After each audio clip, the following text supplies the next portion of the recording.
Hola, en este vídeo os voy a explicar brevemente cómo puede ser una clase conmigo o tu hijo o tu hija aprendiendo el vocabulario del aula y usando las preposiciones encima, dentro. Entonces, el principio de la clase sería básicamente practicando, repasando un poquito. Where is the cat? The cat is under the box, for example. The cat is in front of the box. Estas son las preposiciones que queremos aprender.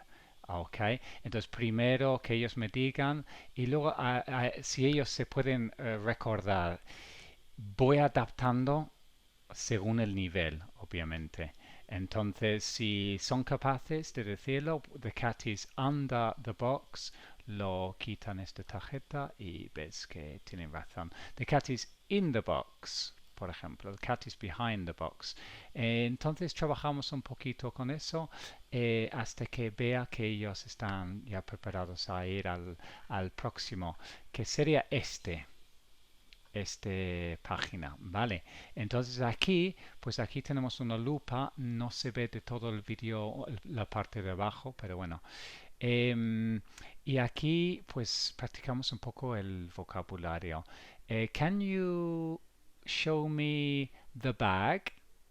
Y con la lupa mueven la lupa hasta que encuentran el bag. Can you show me the bin? Can you show me the pencil? Etcétera, etcétera. Vale.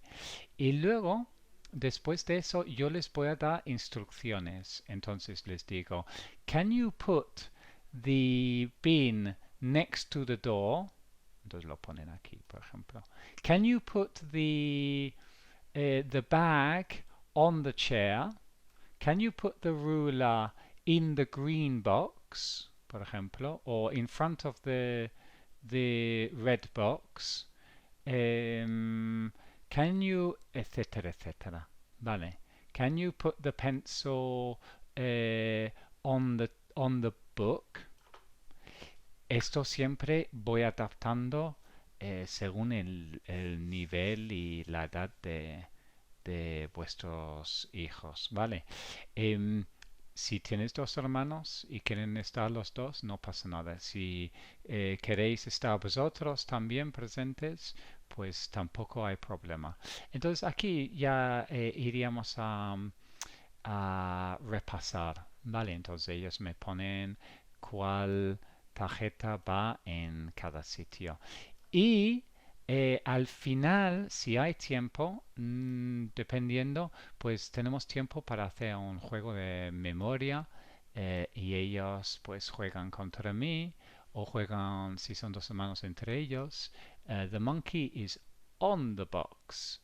The monkey is under the bench. Pues no. Entonces, pues empezamos again. The monkey is on the box. The monkey is on the box. Se pasa muy rápido, una clase muy entretenida, muy divertido para niños y les ayudará muchísimo. Entonces, si os interesa esa clase para vuestros hijos, pues os espero pronto.